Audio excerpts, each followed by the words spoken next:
दोस्तों उसका क्या क्या इंपॉर्टेंट क्वेश्चंस आ सकते हैं एग्जाम में, उसका मोस्ट वीवीआई क्वेश्चंस आपको इस वीडियो के द्वारा जानकारी दिया जाएगा। ये क्वेश्चंस ना केवल आपके आज के एग्जाम के लिए बल्कि फाइनल एग्जाम में भी काम आने वाला है, तो एक एक क्वेश्चन का आप लोग बारीकी से करते चलिएगा। और प्लीज इस वीडियो को ज्यादा से ज्यादा शेयर करें ताकि मुझे मोटिवेशन मिले और आप लोगों के लिए लगातार वीडियोज अपलोड करता रहो। बहुत ज्यादा दुख लगता है जब आप लोग जो है देखने के बावजूद भी शेयर नहीं करते वीडियो में, और ना ही आप लोगों का कमेंट देखने को मिलता है। अगर आप लोगों का सपोर्ट रहेगा तो चैप्टर बाय चैप्टर जो है आप लोगों को एक एक चैप्टर डिटेल के साथ बताया जाएगा। तो चैनल को सपोर्ट कीजिएगा, वो भी निःशुल्क, कोई भी चार्जेस नहीं लगेगा। ठीक है, तो चलिए एक एक क्वेश्चंस को देखते हैं। पहला क्वेश्चन पूछा गया, who is the author of the rat trap. ठीक है, तो जो रैट रैप जो चैप्टर है उसका ऑथर कौन है, लेखक कौन है, पूछा गया है। तो ऑप्शन कौन सा होगा करेक्ट? ऑप्शन नंबर ए, जो पढ़े होंगे चैप्टर को उनको मालूम होगा, सेल्मा जो है लीगल लॉ, इसका करेक्ट आंसर हो जाएगा। ठीक है, ये चैप्टर बहुत ही अच्छा चैप्टर है और इसको आप लोगों को डिटेल से पढ़ना होगा क्योंकि हर साल इससे क्वेश्चंस पूछे जाते हैं। और इस बार जो आप लोग देख रहे हैं वीकली टेस्ट के एग्जाम में भी आप लोगों को यह चैप्टर दिया गया है।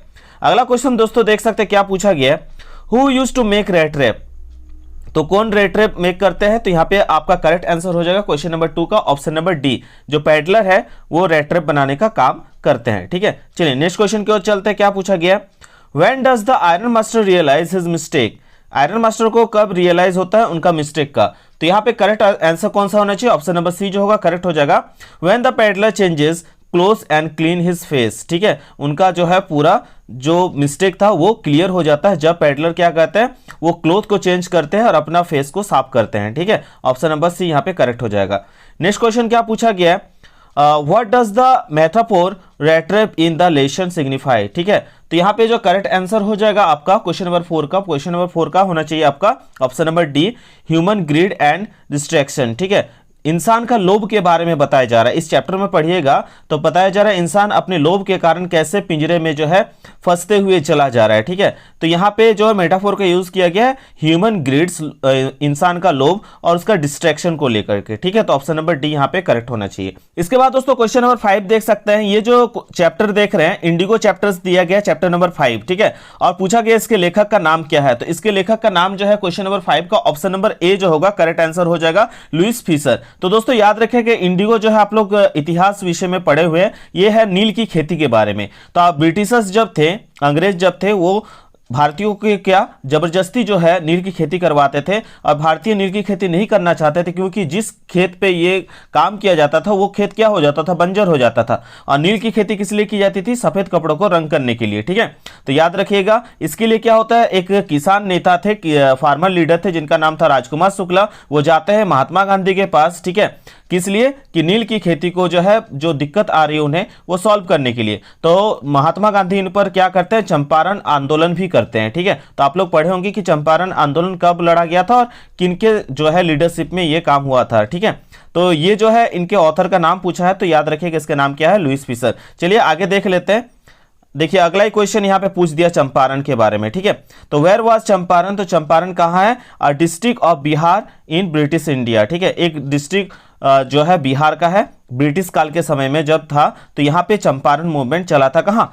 आपका बिहार में। ठीक है, एक जिला है चंपारण। ठीक, चलिए नेक्स्ट क्वेश्चन की ओर चलते हैं। क्या पूछा गया, who were ready to follow Gandhi into jail. ठीक है, तो यहाँ पे क्वेश्चन नंबर जो 7 है इसका करेक्ट आंसर हो जाएगा आपका ऑप्शन नंबर बी। कौन सा करेक्ट हो जाएगा? आपका ऑप्शन नंबर बी जो होगा यहाँ पे आपका करेक्ट आंसर हो जाएगा, लॉयर्स। ठीक है, चलिए इसके बाद दोस्तों नेक्स्ट क्वेश्चन देख सकते हैं क्या पूछा गया, who is the author of the lesson the enemy. आप लोग का ये जो देख रहे क्वेश्चन, ये आपका बुक 2 जो है उससे सवाल पूछा गया है, चैप्टर है आपका 4 द एनिमी से। ठीक है, और इसके लेखक का नाम याद रखिएगा क्या है, इनके लेखक का नाम है आपका पेल्स एस बर्ग जो है इनका नाम है। ठीक है, चलिए इससे संबंधित क्या क्वेश्चन पूछा जा सकता है। देखिए बहुत सारा कैरेक्टर है, इसमें मोस्ट इंपॉर्टेंट जो एक कैरेक्टर है जिनका नाम है डॉक्टर सदाव। ठीक है, ये कौन थे? तो डॉक्टर सदाव जो है ये आपका एक जापानीज डॉक्टर थे, याद रखिएगा। ठीक है, चलिए आगे क्वेश्चन देख लेते हैं। क्वेश्चन पूछा गया, the chief concern of the Sadao's father was. क्या कंसर्न था उनका? तो यहाँ पे ऑप्शन नंबर बी, सदाव का एजुकेशन को लेकर। ठीक है, चलिए नेक्स्ट क्वेश्चन की ओर देखते हैं। अब दोस्तों हम लोग कुछ सब्जेक्टिव क्वेश्चंस भी देख लेते हैं जो आप लोग के एग्जाम में बार बार पूछे जाते हैं इन सब सवालों से। ठीक है, तो पूछा गया, who was Hana and where was Sadao's meet her, how were they married. तो जानते हैं हेना जो एक ब्यूटीफुल जापानीज गर्ल थी और डॉक्टर सदाव भी एक जापानीज डॉक्टर थे। डॉक्टर सदाव जो है eight Dr. Sadao in America at Professor House, but Dr. Sadao was waited to fall love with her until he was sure she was Japanese। ठीक है, और वो वेट कर रहे थे कि श्योर हो जाते हैं कि वो जापानीज है या नहीं। और इसके बाद आपका जो क्वेश्चन में पूछा गया था ये कैसे उनसे शादी करते हैं, तो देखिए लिखा था purity of the race were very important as he wanted to marry her, otherwise his father would not accepted in the family. ठीक है, उनका जो पिताजी ऐसे में वो एक्सेप्ट नहीं करते हैं उनके परिवार में। चलिए आगे देख सकते हैं, ये जो क्वेश्चन इसको VBI कर लीजिएगा।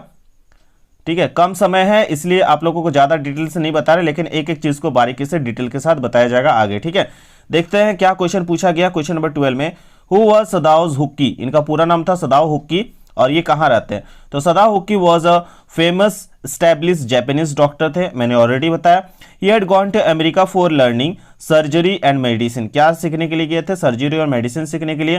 Doctor Sadao's house was built on a spot of Japanese coast, कहाँ बना हुआ था इनका घर, देखिए जापानीज कोस्ट के पास बना हुआ था। ठीक है, जापान के तट के पास बना हुआ था। The low square stone house was set upon rocks well above a narrow beach, the beach was outline the bent price. ठीक है, याद रखिएगा। तो ये आंसर आप लोग लिख दीजिएगा अगर आता है। और भी इंपॉर्टेंट क्वेश्चंस जो आप लोग चैप्टर से जो एनसीईआरटी बुक है, ठीक है, एनसीईआरटी बुक का क्वेश्चंस को आप लोग एक बार अच्छे से देख के चला जाइएगा, उसी में से बहुत सारे क्वेश्चंस पूछे जाएंगे। तो ये थे कुछ इंपॉर्टेंट क्वेश्चंस, आशा करते हैं कि आप सभी को इससे मदद मिला होगा। आप लोग अच्छे से एग्जाम दे के आइए। अगर आप लोग चैप्टर बाय चैप्टर पढ़ना चाहते हैं नीचे कमेंट करके जरूर बताइएगा, किस किस सब्जेक्ट की तैयारी करना चाहते हैं ये भी नीचे कमेंट करके बताइएगा। मिलते हैं दोस्तों एक नए वीडियो में, तब तक के लिए दोस्तों धन्यवाद।